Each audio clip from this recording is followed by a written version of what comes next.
માખન મિશ્રી દયો મલાઈ, ઓંટ્યો દૂધ કપૂર મિલાઈ. ઠાકોરજીના મંગલ ભોગની તૈયારી કરી રહ્યા છે. આપણી ભગવત સેવામાં પણ ઠાકોરજીને જગાડ્યા પછી દૂધ ગરમ કરવા ન જવાય. જો સેવાક્રમનો પણ સાથે જ્યારે દર્શન કરી રહ્યા છીએ, સૈયાજી પાસેથી જારીજી આદિ વડા કરી લઈએ અને અહીંયા નવા જારી ભરી સિંહાસન પાસે પધરાવી મંગલ ભોગની બધી તૈયારીઓ કરી લેવાની. અને બધું જ તૈયાર હોય અને સિંહાસન પાસે બધું સજાવી દો અને પછી લાલનને જગાવવા માટે જવાય. અહીંયા મંગલ ભોગની તૈયારીઓમાં શું શું ધર્યું છે? માખન મિશ્રી દયો મલાઈ, ઓટ્યો દૂધ કપૂર મિલાઈ. કછુક મનોરથ કે પકવાન, થાર સંજોવતી સુંદરવાન. પહેલા બતાવ્યું નેગ ભોગ અને પછી બતાવ્યું અધકીની સામગ્રી. કહ્યું માખન મિશ્રી દયો મલાઈ, ઓટો દૂધ કપૂર મિલાઈ. આ નેગ ભોગ છે કે રોજ નક્કી કર્યું. આપણે ત્યાં બે વસ્તુ હોય. એક દરેક વૈષ્ણવે પોતાના ઠાકોરજીનો નેગ ભોગ નક્કી રાખો. નેગ ભોગ એને કહેવાય કે એક ફિક્સ કે મંગળામાં આટલું તો ધરીશ જ, મિનિમમ. જે આપણે કહીએ કે એક કટોરી મિશ્રી, એક કટોરી સૂકો મેવો, રાજભોગમાં આટલું તો ધરીશ, એને કહેવાય નેગ ભોગ. બને તો નેગ ભોગ ક્યારે ઓછો નહીં કરો. જે તમે એક નક્કી કર્યું હોય કે નેગ ભોગમાં આટલું તો કરવાનું છે. અને એટલા માટે આપણે ત્યાં અમારા નિધિ સ્વરૂપોમાં તો કટોરી પણ બદલાય નહીં. જે દૂધની કટોરીમાં ઠાકોરજી આરોગતા હોય એમ નહીં કે જે હાથમાં આવી એ કટોરી લઈને દૂધ ધરી દીધું. પ્રભુને એની આદત પડેલી છે. આગળ આવશે 7 ઘૂંટ ભર પીજે લાલા, દોરી કો પય પરમ રસાલા. એ જ કટોરી, એ જ ચમચી, એ જ જારીજી જે સ્વરૂપની હોય, 4 સ્વરૂપ બિરાજતા હોય અને જે જારીજી જે સ્વરૂપની હોય એ જારીજી એ સ્વરૂપ આગળ જ આવે. એટલે વડીલ આચાર્યો અમારા ઘરમાં હોય, નાના બાળકો આવ્યા હોય આજે સેવામાં, અને જો જારી બીજે એ આ જારીજી આ સ્વરૂપની છે, આ પેલી જારીજી આ કટોરી આ ચમચી આ સ્વરૂપની છે, એ નિર્દેશ કરે. સેવાની દરેક વસ્તુ લખી ન હોય, એ તો ઘરના મોટા હોય ને એ બતાવે. એ પ્રકાર તો એમના હૃદયમાં બિરાજતો હોય છે. આ તો જ્યાં કોઈ માર્ગદર્શન ના હોય એના માટે પુસ્તકો છે. સેવા તો વડીલોની આજ્ઞાથી, જાણકારોની આજ્ઞાથી થાય. તો કછુક મનોરથ કહ્યું, ઓટ્યો દૂધ કપૂર મિલાઈ, આ નેગ ભોગ. અને પછી શું લખ્યું? દરેક ગોપીના મનમાં સવારે કોઈક મનોરથ જાગે. આજે પ્રભુને આ સામગ્રી આરોગમ. આજે મારો આ ભાવ ઠાકોરજી સુધી પહોંચાડવો છે. આપણા ભાવની અભિવ્યક્તિ પુષ્ટિ માર્ગમાં સામગ્રી દ્વારા થાય. પુષ્ટિ માર્ગનો એક ક્રમ એવો છે કે પોતાના હૃદયની વાત લૌકિક ભાષામાં પ્રભુ આગળ કરાતી નથી. મનુતે નૈવ લૌકિકમ. મહાપ્રભુજી કહ્યું ને, અમારા ઠાકોરજી લૌકિક નથી. લૌકિક ભાષા, લૌકિક વ્યવહાર, લૌકિક વિચાર ઠાકોરજીને સમજાતા નથી, પ્રભુ કરતા નથી.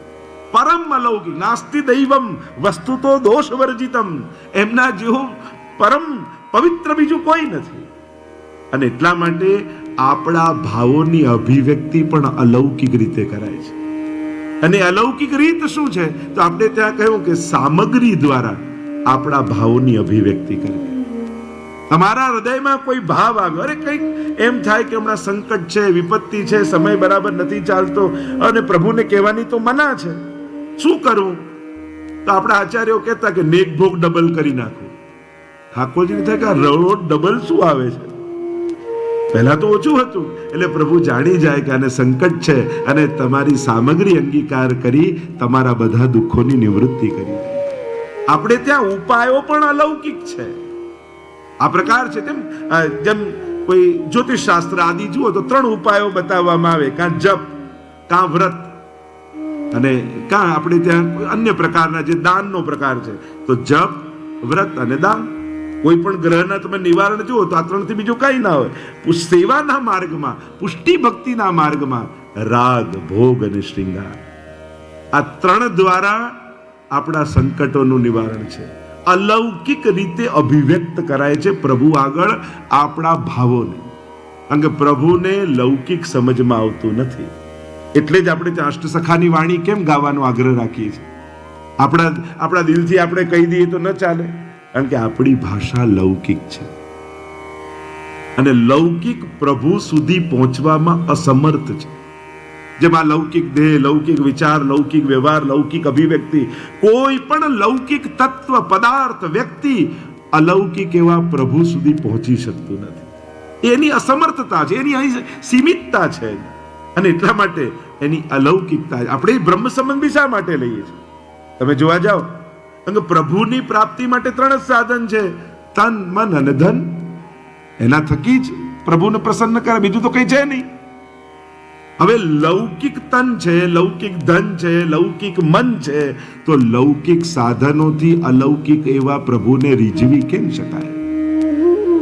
તો બ્રહ્મ સંબંધ દ્વારા આ ત્રણેયને ભગવત શરણાગત કરી, સમર્પણ કરી, અને જ્યારે સમર્પિત કરો છો પ્રભુને કે પ્રભુ તારું છે, એટલે હવે પ્રભુએ સ્વીકાર કરી એને પ્રસાદી બનાવ્યું. એટલે કે પ્રસાદી થયા પછી હવે આપણો દેહ પ્રભુની સેવાને લાયક થયો, પ્રભુની પ્રસન્નતાને લાયક થયો. હવે આપણું ધન પ્રભુને અંગીકાર કરાવવા માટે લાયક થયું. હવે આપણું મન પ્રભુની અનુભૂતિ માટે લાયક થયું. કારણ કે ભગવત પ્રસાદી બન્યું, અને પ્રસાદી થઈ જ એનું અધિકાર સંપાદન થાય છે. જેમ અન્ય સ્થાનોમાં એની અધિકાર સંપાદનતા, તેમ સાધનોની પવિત્ર યજ્ઞ માર્ગમાં આદિમાં એના વસ્તુઓની પવિત્રતા સિદ્ધ કરવામાં આવે છે, એમ આ અલૌકિક માર્ગમાં એનું ભગવત સમર્પણ જ એના અધિકારનું સંપાદન કરે છે. અહીંયા જે ચર્ચા આપણે કરી રહ્યા હતા, કછુક મનોરથ કે પકવાન, એક નેગભોગ અને બીજો હોય મનોરથની સામગ્રી. આજે તમારા હૃદયમાં કોઈ નૂતન ભાવ આવ્યો, તમને એમ થાય આવા વ્રજભક્તો જેવી મારા પર કૃપા થાય, લલિતાજી જેવી કૃપા થાય, ચંદ્રાવલીજી જેવી કૃપા થાય, યમુનાજી જેવી કૃપા થાય, તો એ કૃપા પ્રાપ્ત કઈ રીતે કરવી? તો કે એમના ભાવની જે સામગ્રી હોય એ પ્રભુને ધરાવો, અને પ્રભુ જ્યારે એને ગ્રહણ કરે, જેમ ઉદાહરણ રૂપે તમે યમુનાજી ભાવથી આપણે ત્યાં ઝારીજી આવે, તમે ઝારીજી ભર્યા અને ભરીને ઠાકોરજી પાસે પધરાવે, અને જ્યાં પ્રભુ પાસે પધરાવ્યા તો યમુનાજી પ્રસન્ન થઈ ગયા કે તે મારો ભગવત સંબંધ કરાવ્યો, તે મને પ્રભુને અંગીકાર કરાવી, ભગવત સંબંધ કરાવ્યો. જ્યાં હું તારા પર એટલી પ્રસન્ન છું, જેવું સૌભાગ્ય મને મળ્યું એવું સૌભાગ્ય તને પણ પ્રાપ્ત થાય. તો યમુનાજીને પ્રભુ પાસે પધરાવવાથી યમુનાજીની કૃપાના અધિકારી બનીએ છીએ. તત્તદ ભાવે, તત્તદ પ્રકારથી ચંદ્રાવલીજી, લલિતાજી, યમુનાજી, સ્વામીજી, એટલે જ આપણે ત્યાં શૃંગાર અને સામગ્રી જુદા જુદા વ્રજભક્તોના ભાવની હોય છે. અને એ ભાવની એટલે ખાલી રંગ જ નથી હોતો, એ ભાવની એટલે કે એ જ્યારે એ ભાવની સામગ્રી અંગીકાર પ્રભુ કરે ત્યારે એ ભક્ત ઉપર જેવી કૃપા થાય એ કૃપાનો અનુભવ આ જીવ પર થાય. આવો પ્રકાર ભગવત કૃપા પામવાનો આપણા પુષ્ટિ માર્ગમાં છે. એટલે આપણે ત્યાં વિવિધ પ્રકારની સામગ્રી, શૃંગાર, વસ્ત્ર, જુદા જુદા રંગના, આ બધું શું છે? આ બધું જ ભાવાત્મક છે. દામોદર સંભલવાળાની વાર્તામાં આવે ને, સામગ્રી તો ઠીક, પાત્રો પણ ભાવાત્મક છે. ત્યાં આવે ને સોનાના, રૂપાના બધા પાત્રો શું છે? તો કહું એ પણ વ્રજભક્તોના ભાવના છે. એ પાત્રો થકી ઠાકોરજી સામગ્રીનો સ્વીકાર કરે છે. આવી અલૌકિક ભાવના, અરે જ્યારે આવી ભાવના જાગે એટલે જ આપણે ત્યાં 3 ભાવના સમજવાનું કહ્યું: સ્વરૂપ ભાવના, લીલા ભાવના અને ભાવ ભાવના. આ 3 ભાવ જાણીને જ સેવા ભાવાત્મક બનાવી શકાય. તો સ્વરૂપ ભાવના, તમે જે સ્વરૂપની સેવા કરો છો યા જે સ્વરૂપના દર્શન કરતા, દરેક સ્વરૂપનો આનંદ લેવાનો.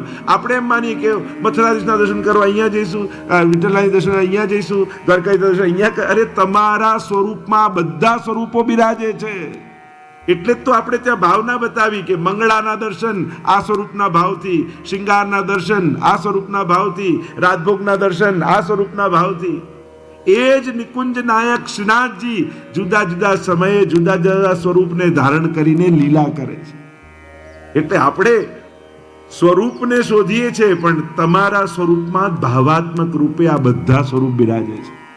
અને જે દિવસે એ સ્વરૂપમાં બધાનો અનુભવ થવા લાગ્યો તો પછી એ જ બધી લીલાઓ તમારા સ્વરૂપ પ્રગટાવીને અનુભવ કરાવશે.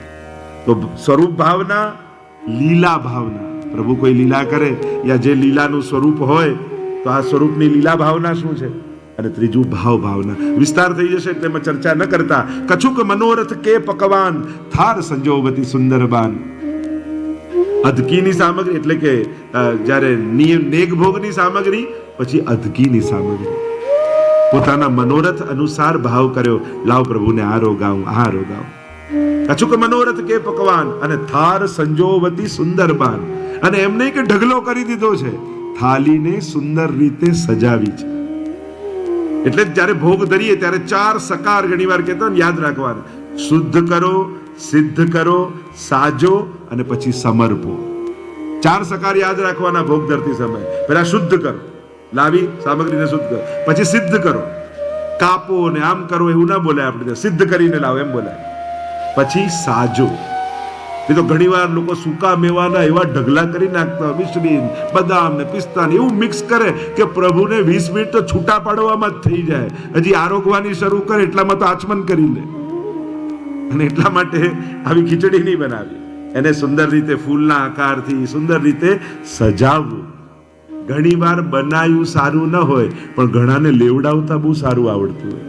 ઘણાના ઘરે જઈએ ને, બેનને કે ભાઈને બહુ બનાવતા ના આવડતું, પણ લેવડાવવાનો એટલો પ્રેમ, ઉત્સાહ અને આગ્રહ હોય કે ન લેવાની ઈચ્છા હોય તો લાવ ને એક કણિકા લઈ લી.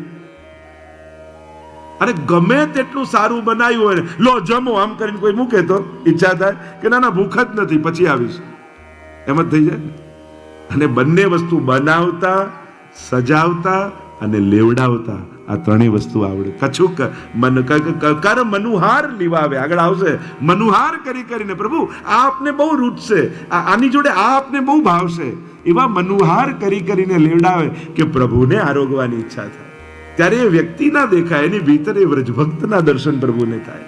તો કછુક મનોરથ કે પકવાન, થાર સંજોવતી સુંદરબાન. અને સુંદર રીતે થાલને સજાવી.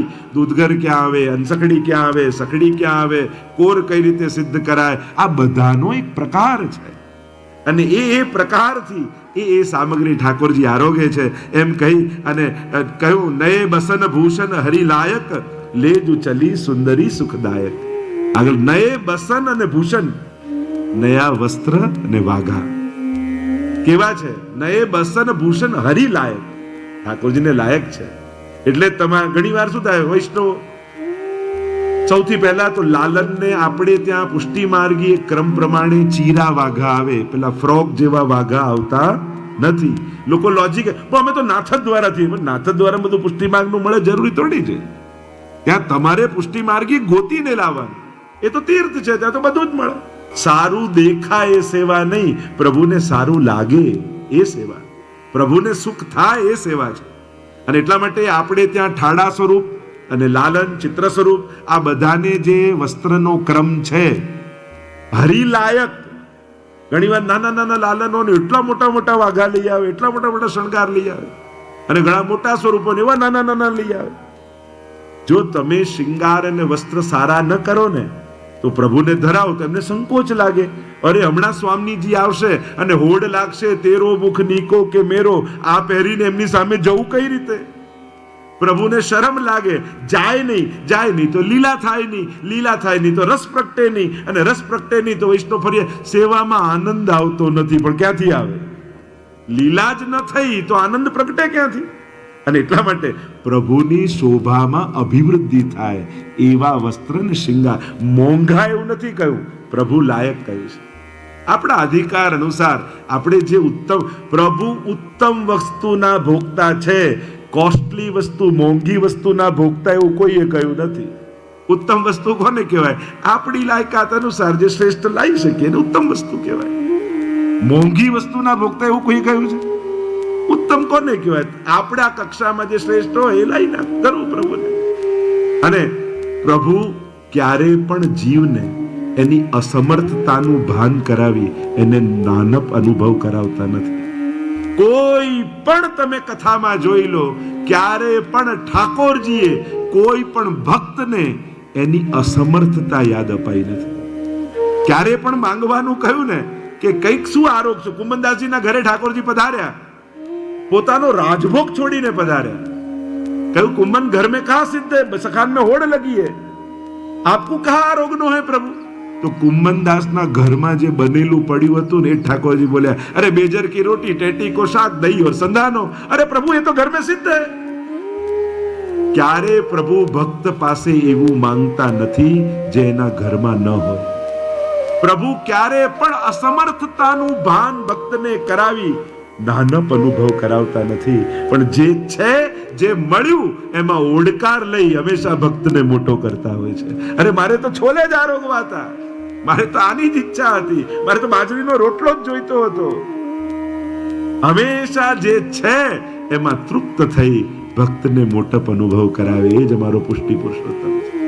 અહીંયા કહ્યું પ્રભુ કછુક મનો નયે બસન ભૂષણ હરિલાયક લેજુ ચલી સુંદરી સુખદાયક. દરેક ગોપીઓના મનમાં મનોરથો હોય છે, ભેગી મળીને વસ્ત્ર વાગા શિંગાર તૈયાર કરતા હોય છે.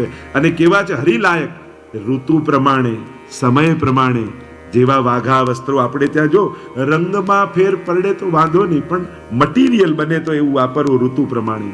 ઉષ્ણકાળ હોય, ક્રમમાં કોઈ રંગ લખ્યો પણ બને તો કોટનનું હોય, તે જે ફેબ્રિક હોય એનો વિવેક જાળવી લે. જેમ સાટીન અત્યારે આવે શીતકાળમાં, તો બને તો રંગ કદાચ ક્રમ પ્રમાણે તમારા ઘરે ના હોય, પણ બને તો એ મટીરિયલ યુઝ થાય જેથી પ્રભુને શ્રીઅંગના સ્પર્શ દ્વારા સુખનો અનુભવ થાય, એનો વિવેક રાખો. એટલો આગ્રહ રાખીએ તો સચવાઈ જાય. અહીંયા લેજુ ચલી સુંદરી સુખદા અતિ ही सुरंग खिलो ना लीले और विविध मनोरथ मन में कीने. ભક્ત પોતાને પ્રભુ આગળ પોતાની સુધી કઈ રીતે લેવડાવે? એટલે ગોપીજનો શું કરે? જો ઘણાની ચાલ સિંહ જેવી છે, ઘણાની કટી સિંહ જેવી છે, ઘણાની ચાલ હંસ જેવી છે, આવા જુદા જુદા પ્રકારના ગોપીજનો વ્રજભક્તો છે. એટલે પોતાની સુધી કરાવવા માટે એ ખીલો ના લઈ લે. જેમ કોઈ હંસ લે, કોઈ સિંહ લે. અને ઠાકોરજી જ્યાં બિરાજ્યા હોય ને, આપણા ખંડપાટ ચોકીમાં તમે જોયા, ગાય હોય, સિંહ હોય, હાથી હોય, હંસ હોય, આ બધું શું છે? વ્રજભક્તો પોતાની સુધી કરાવવા માટે કે આ હંસને જોશે ને તો ઠાકોરજીને મારી ચાલ યાદ આવશે, આ હંસ જેવી ચાલ તો આની છે, એટલે સુધી થશે. એટલે અહીંયા ગોપીજનો કહે અતિ સુરંગ ખીલો ના લીને और કછુક વિવિધ મનોરથ મન મેં કીને. અને મનમાં મનોરથ કર્યા કે આ હાથીને જોઈને આને મારી ચાલ યાદ આવશે, સિંહને જોઈને કટી, આ હંસને જોઈને મારી, એટલે મારી સુધી. જૂના સમયમાં વૈષ્ણવ પણ એવું કરતા ને, વલ્લભપુર કડા બનાવે ને આ વીંટી બનાવે કે માળા, કે પ્રભુ જ્યારે ગુરુદેવ આપ જ્યારે આરતી ઉતારતા હો ત્યારે આ કડો ધારણ કરીને આરતી ઉતારો તો ભગવત સેવામાં અમારી સુધી લેવાય. આવો ભાવ આપણે ત્યાં વસ્ત્ર સિદ્ધ કરાવવામાં, શિંગાર સિદ્ધ કરાવવામાં, કે ઠાકોરજીને ધરાયું હોય તો એને જોઈને અમારી સુધી યાદ આવે. ઉઠે ગ્વાલ ખીરકો ચલે. જો ગોપીજનો તો પહેલાથી જાગી ગયા સામગ્રી કરવા માટે, હવે ગ્વાલો જાગ્યા, ગોવાળો જાગ્યા. અને આપણા ઘરે એવું જ હોય ને, ગોપીજનો પહેલા જાગી જાય, ગોવાળિયાઓ પછી જાગે. ગોવાળિયાઓને કહીશ, જો બહેન સેવામાં હોય તો કેવલ ચા પીવા માટે એમને ઠાકોરજીથી અળગા ન કરતા, જાતે બનાવી લેજો. બને તો કોઈ ભગવત સેવામાં હોય એને પોતાના લૌકિક કાર્ય માટે ભગવત સેવા છોડાવવી નહીં. આટલું કરો ને તોય તમારી સેવા પહોંચી જશે ઠાકોરજી પાસે. નાના નાના પ્રયાસો. અને હું તો એમ કહું, જો ભાઈઓ એવી ખાતરી આપી દે ને કે જો હું તને ખાતરી આપું છું તારાથી નહીં થાય એટલા દિવસ હું ઠાકોરજીને સાચવી લઈશ, આટલી ગેરંટી ભાઈઓ આપી દે તો ઘરે ઘરે ઠાકોરજી બિરાજી જાય. અને પહેલા એવું થતું, ના કરાયો, અડી જવાયો, સોવાઈ જવાય, અપરાધ લાગશે, આમ લાગશે. એટલા અપરાધથી ડરાવે. પ્રભુથી દૂર રહેવું એનાથી મોટો બીજો કોઈ અપરાધ નથી. જો બાળકને માં નવડાવતી હોય ને તો ઘણીવાર એની બંગડીથી એના બાળકને વાગી જતું, પણ છતાંય બાળક તો રડતું રડતું માના જ ખોળે આવતું હોય, એ દૂર ના જાય. એમ જ ક્યાંક કોઈક અપરાધ દોષ થઈ ગયો ને તો એ ખીજાતા ખીજાતા તમારા જ ખોળે આવવાના છે, બીજે ક્યાંય જવાના નથી. આપણા જ છે ને પ્રભુ. જ્યાં પોતાનાપણાનો ભાવ નહીં હોય તો ભગવત સેવા ભાર લાગશે, અને પ્રભુ મારા છે એવો ભાવ આવશે તો સેવા એ આનંદનો આધાર લાગશે. પ્રભુ થકી જ મારો આનંદ છે. અહીંયા ગાલો ઉઠ્યા છે, ઉઠે ગ્વાલ ખીરકો ચલે. ગૌશાળામાં ગયા, અતિ આતુર ગાયન સો મિલે. અને ગાયો આતુર છે શેના માટે? ભગવત દર્શન માટે. સવારે જાગી તો ગઈ છે ગાયો, પણ ગાયોના પ્રાણ ગોપાલ છે. અને ક્યારે લાલન જાગે ને એમના દર્શન થાય. અતિ આતુર ગાયન સો મિલે ઓર ટેર કરત સુરભી સમુદાય કારી પીરી ધોરી આઈ. અને ગોવાળિયાઓ ત્યાં ગયા ગૌશાળામાં, અવાજ લાગે, અરે કારી, અરે ધોરી, અવાજ લગાવે એટલે ધોરી ગાયનું જેટલું યુથ હોય એ બધી દોડતી ભાગતી ગોવાળિયાઓ પાસે આવી જાય. તો ટેર કરત સુરભી સમુદાય કારી પીરી ધોરી આઈ. और काजर घूमर और मजीठी सब गुण पूरन सबे अनूठी। जो आ गायो पण प्रभुनी कोई साधारण નથી। કાજર ઘણી ગાયો કેવી છે જેની આંખમાં કાજળ આંજ્યું હોય ને એવી ગાયોનું યુગ છે। ઘુમર લાલ જેવી ગાયો, એવી મજીઠી એવી ગાયો, અનેક પ્રકારની। પણ આ ગાયો સાધારણ નથી। મધુરાષ્ટકમાં એટલે જ તો મહાપ્રભુજી કે ગાવો મધુરા। વિચાર કરો, મધુરાધિપતે એ મધુર રસને ગાયો પણ જાણે છે। ગાવશ્ચ કૃષ્ણમુખ નિર્ગત વેણુ ગીત પીयूष मुत्त भीत कर्ण पुटई पिबंत्य। वेणु गीत में भी कहा न, कान ऊंचा कर कर कर उन्होंने भी भगवत सुधा का पान किया है। ये वाछरड़ा पण कोळिયું મોઢામાં છે, ન ઉગડી શકે છે ન નીકળી શકે છે, અટકી ગયું છે। એ સુધાનું એમને પણ પાન કર્યું છે। અને એટલા માટે જ ગાય માટે હરિરાયજી લખે છે, સબ ગુણ પૂરન સબે અનૂઠી। બધા જ ભગવદીયપણાના ગુણોથી સંપન્ન છે અને બધી અદ્ભુત છે, અનૂઠી છે, જેની સરખામણી કોઈની સાથે ન કરી, અનુપમેય છે, જેની ઉપમા ન આપી શકાય ને સમાનતા કરી શકાય એવી અમારા ઠાકોરજીની ગાયો છે। એમ ઘણીવાર એમ થાય કે આ પ્રભુની ગાયો કેવી અલૌકિક છે। ઘણી બધી ચર્ચા ગાયો પર પણ ભગવદીઓ આદિઓએ કરી છે। અહીંયા કહ્યું, ઘંટનાદ કરત સબ ડોલે અપને અપને બચરન બોલે। અને ગળામાં બાંધેલી સોનાની ઘંટડીઓ અને બધી જ ગાયો ટન ટન ટન ટન કરીને મસ્તક હલાવવા લાગી, માનો પોતાના લાલનને જગાવવા માટે ઘંટનાદ કરી રહી। એટલે જ આપણે ત્યાં 3 વાર ઘંટનાદ થાય। તામસ, રાજસ, સાત્વિક ત્રણેય પ્રકારના ભક્તોના ભાવથી અને અપને અપને બછરન બોલે। અને વાછરડાઓ પણ અવાજ કરવા लाग्या માયને જોઈને। અને શંખનાદ ખીરકન મે સોહે શ્રવન સુનત સબકો મન મોહે। અને ખીરકમાં જઈને ગોવાળિયાઓએ શંખનાદ કર્યો અને આખા બ્રજમંડળમાં શંખનાદ વ્યાપ્યો। અને એ શંખનાદ સાંભળી શ્રવન સુનત સબકો મન મોહે। અને બધાને ખબર પડી ગઈ હવે લાલનને જાગવાનો સમય થયો।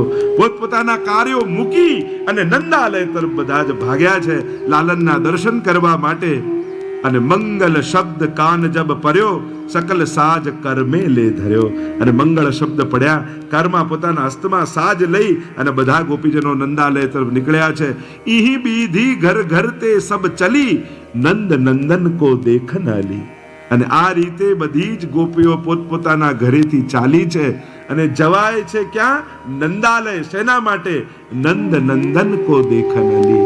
નંદ નંદન ને જોવા માટે બધી ગોપીઓ ચાલી છે। અરે અહીંયા સુખ સૈજ્યા। હવે અત્યાર સુધી વ્રજભક્તોને બ્રજમંડળનું દર્શન કરાવ્યું હરિરાયજી। હવે હરિરાયજીનો કેમેરો લાલન ઉપર આવી રહ્યો છે। હવે લાલન શું કરી રહ્યા છે? कहां है लालन जिनके पीछे ये सब भागा दौड़ी हो रही है? तो कहूं, सुख सज्जा पौढ़े हरिराई। सैया मंदिर में सुख सैया में सुख सैया है। हमेशा सैयाजी ने सुख सैया, सैया समारोह एम कहिए। बैठक जी में जाइए, एक आदि में जाइए तो अत्तर हाथ में लई सैयाजी समारवामां आवे। तो सुख सैया पौढ़े हरिराई बार बारी के जसुमती माई। यशोदाजी ने थाय और आखो चौक भराई गयो। बधा ब्रजवासीओ दर्शन करवा आवी गया छे अने लालन तो केवा पोड्या छे, लाव जईने जगाडो। अने उतावळा उतावळा यशोदाजी आवे, ज्यां सैया मंदिरना धीमेथी द्वार खोले अने हलका પડદાની મધ્યમાં લાલનને સૈયાજીમાં જુએ અને ગાઢ નિંદ્રામાં લાલન પડ્યા હોય। એમ તારે મેરો લાલન ગૈયા ચરાવે જાય, કેસો થક જાય, કેસો પડ્યો હોય, હમણાં નથી જગાવા, થોડી વાર પછી જગાઈશ। અને એમ કરીને પાછા આવી જાય। બાર બારી કે જસુમતી માઈ फिर जाके फिर के आवे कमल नयन को नाही जगावे। અને યશોદાજી એમ થાય કે હવે મોડું થશે, જગાવું। અને નક્કી કરીને આવે ને પાછા પ્રભુને એવા શાંત પોઢેલા જુએ અને એવો વહાલ એમને ઉમટે કે ના ના મારો લાલન કેવો શ્રમ કરે, આટલી ગાયોને આખો દિવસ ચરાવીને આવે, કેટલો શ્રમિત, ભલે હજી થોડી વાર પોઢે, પાછા કામે લાગી જાય। પાછું એમ થાય કે હવે મોડું થઈ જાય, હવે તો જગાવો જ છે, નક્કી કરીને આવે ને પાછું એમ થાય। અને એટલા માટે વૈષ્ણવે પણ આવો ભાવ, ટાઈમ થઈ ગયો એટલે ફટ દઈને ઘંટા કરીને બિરાજમાન કરી દઈએ। શીતકાલમાં થોડું ધીમે ધીમે જગાવો। ઠંડીનો સમય હોય, નાનું બાલક કેવું ગાઢ નિંદ્રામાં પડ્યું હોય, આપણા ઘરે પણ આ બધા ભાવો છે જે આપણે ધારણ કરવાના છે। આ કોઈ વાંચવાનું કીર્તન નથી, યશોદાજીના ભાવથી પ્રભુને જગાઈએ છે લાલનને, ત્યારે આ ભાવ આવવો જોઈએ. અરે લાલન કેવા પોઢ્યા છે, એવું નહીં માનવું કે મારા ઘરે જાગ્યા, રાતભોગ આરોગ્યા, પોઢી જ ગયા ને, આમને તો કામ શું છે. અરે પ્રભુ તો નિરંતર લીલા ચાલી, જે વ્રજની લીલા છે બધી જ લીલા કરે છે. આ બધી જ લીલા થાય છે, પ્રભુ શ્રમિક થાય છે. એટલે એવો કોમળતાનો ભાવ હૃદયમાં ધારણ કરવો. અહીંયા યશોદાજીને ફિર ફિર કે આવે, કમલ નયન કો નાહી જગાવે, અર તાહી સમે આઈ બ્રજબાલા, માનો મત ગયંદ કી ચાલા. અને જ્યાં યશોદાજીને હિંમત નથી થતી, પ્રભુ ગાઢ નિંદ્રામાં પડ્યા છે, એટલામાં દૂરથી અવાજ સંભળાયો, છમ છમ છમ છમ. સ્વામિનીજી પધાર્યા અને સ્વામીજીના નુપુરના ધ્વનિનો અવાજ સંભળાયો. અને તાહી સમે આઈ બ્રજબાલા, માનો મત ગયંદ કી ચાલા, નુપુર કી ધુની સુની નંદરાઈ, ચોંકી ઉઠે તબ કુંવર કનાઈ. અને જ્યારે છમ છમ છમ અવાજ સંભળાયો ત્યારે ચોંકી એકદમ ઠાકોરજી જાગી ગયા. અરે સવાર થઈ ગઈ, સ્વામીજી પધારી ગયા. ચોંકીને કોઈ ક્યારે જાગે? તમે કોઈ સપનું જોતા હો ને એકદમ કોઈ તમને જગાડે ત્યારે ચોંકીને જાગો ને. ચોંકીને બ્રજભાષાનો શબ્દ છે, ગુજરાતીનો શબ્દ જો એનો કહે તો ભડકીને. આપણે કેવું ભડકીને એકદમ ચોંકીને જાગ્યા. ઠાકોર એકદમ ચોંકીને ક્યારે જાગે? જ્યારે કોઈ હોય, કોઈ વિચારમાં હોય, કોઈ સપનમાં હોય. તો પ્રભુ ચોંક્યા કેમ? એ તો પડ્યા હતા. તો કે પ્રભુ હતા ગોવર્ધન ગિરી સઘન કંદરા, રૈન નિવાસ કિયું પ્રિય પ્યારી. અને ત્યાં શ્રમિત થઈને કંદરામાં પોઢેલા હતા. અને અહીંયા જાગવાનો સમય થઈ ગયો. યશોદાજીએ તો ન જગાવ્યા, પણ વ્રજબાલાની નુપુરના ધ્વનિ સંભળાયા. વ્રજબાલાઓના નુપુરના ધ્વનિ સંભળાયા એટલે ઠાકોરજીને એકદમ થયું કે અરે સવાર થઈ ગઈ. અને ઉતાવળા ગિરી કંદરામાં જેવા હતા, પોતાનું પીતાંબર ભૂલી ગયા અને સ્વામીજીનું નીલાંબર લઈને દોડી આવ્યા. અને અહીંયા યશોદાજી એટલે ચોંકી ઉઠે તબ કુંવર કનાઈ, ચોંકીને જાગ્યા. કારણ એ જ વલ્લભાખ્યાન પણ વર્ણન આવે છે ને, કે સ્વામીજી ત્યાં પેલું કહે ને નુપુરની ધ્વનિ સાંભળે છે અને બીડું આરોગાવવા માટે જ્યારે આવ્યા છે સ્વામીજી, અને રાધા અધર સદા વિના પીયું ને બીજું તે ત્યાં જે વલ્લભાખ્યાનમાં પણ ચર્ચા છે.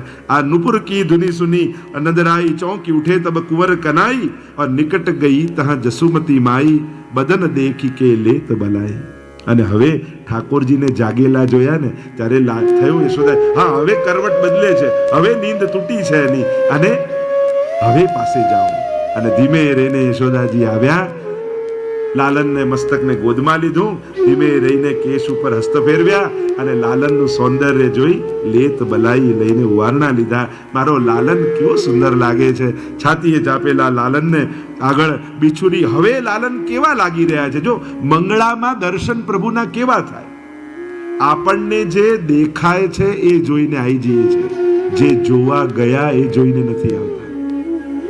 અને એટલા માટે એ વ્રજ હોય, એ હવેલી હોય કે ઘરના પ્રભુ હોય, એ સમય મંગળામાં લાલન જેવા હોય એવા દેખાય છે કે જે આંખે જોયું એ જોઈને આવી ગયા. અહીંયા દર્શન હરિરાયજી કરતા મંગળા સમયે પ્રભુ કેવા હોય છે, હવેથી જયારે દર્શન કરો તો આવા કરજો.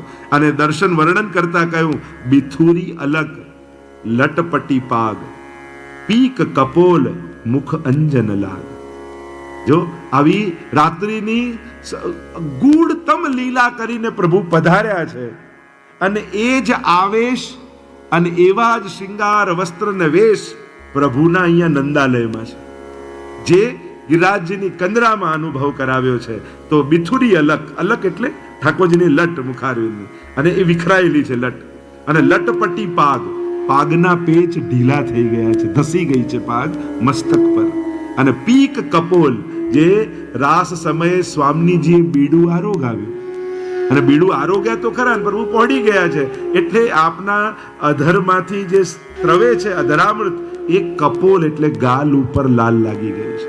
અને મુખ અંજન લાગ, અને આંખમાં જે કાજળ લગાવ્યું હતું એ કાજળ પણ ફેલાઈને અને ગાલ પર, એટલે કે પચરંગી ભય નંદલાલ, પાંચે રંગ અને ઈનાના કુંડળ હોય યા કર્ણફૂલ, એનો પ્રકાશ મુખ પર આવે. તો આમ આ 5 રંગના ઠાકોરજી દેખાય. એવી સુંદર ચર્ચા આગળ છે. અને પીક કપોલ મુખ અંજન લાગ, ચંદન ઉર બિનગુન માલ. ચંદન લાગ્યું છે, અને બિન ગુણ, ગુણ એટલે દોરી, અને દોરી વગરની માળા. એટલે કે રાસ સમયે શૃંગાર કર્યા ને જે પુષ્પની માળા ધરાવી હતી, પ્રભુ પાછા પધાર્યા તો માળા વડી કરીને નંદાલયમાં આવ્યા. કારણ કે જો યશોદાજીને થાય, અરે આ માળા ક્યાંથી આવી, મેં તો ધરાવી નહોતી.